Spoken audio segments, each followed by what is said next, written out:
একবার এক সবুজ জঙ্গলে একটা বিশালকায় হাতি থাকত। তার নাম ছিল মেঘদূত।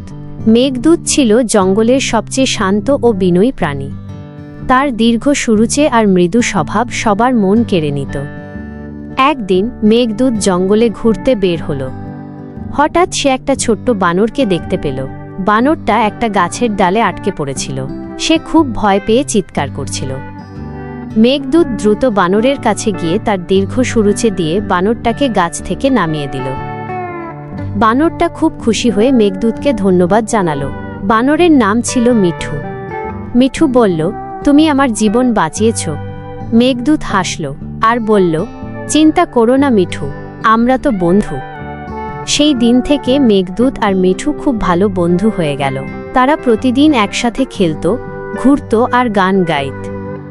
মিঠু মেঘদূতের পিঠে চড়ে বসে সারা জঙ্গল ঘুরে বেড়াত। মেঘদূত মিঠুকে নদীতে স্নান করাতে নিয়ে যেত। একদিন মিঠু একটা কলা গাছে উঠে গেল।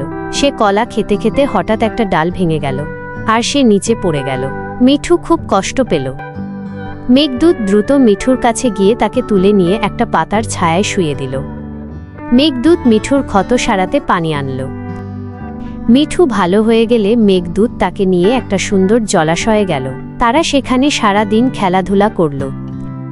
জঙ্গলের সব প্রাণী মেঘদূত আর মিঠুর বন্ধুত্ব দেখে খুব খুশি হতো। তারা ভাবত বড় আর ছোট সবাই মিলে সুন্দরভাবে বসবাস করতে পারে। একদিন জঙ্গলে আগুন লেগে গেল। সব প্রাণী ভয় পেয়ে ছুটে বেড়াচ্ছিল। মেঘদূত আর মিঠুও ভয় পেয়েছিল, কিন্তু মেঘদূত ভাবল, আমি জঙ্গলের সবচেয়ে শক্তিশালী প্রাণী, আমি সবাইকে বাঁচাবো। মেঘদূত জলাশয়ে গিয়ে তার সুরুচে দিয়ে অনেক পানি নিয়ে আসল। সে পানি দিয়ে আগুন নেভাতে লাগলো। মিঠুও মেঘদূতকে সাহায্য করতে লাগলো। দীর্ঘ সময়ের চেষ্টায় তারা আগুন নেভাতে সক্ষম হলো। জঙ্গলের সব প্রাণী মেঘদূত আর মিঠুকে ধন্যবাদ জানালো। তারা বলল, তোমরা আমাদের জীবন বাঁচিয়েছ।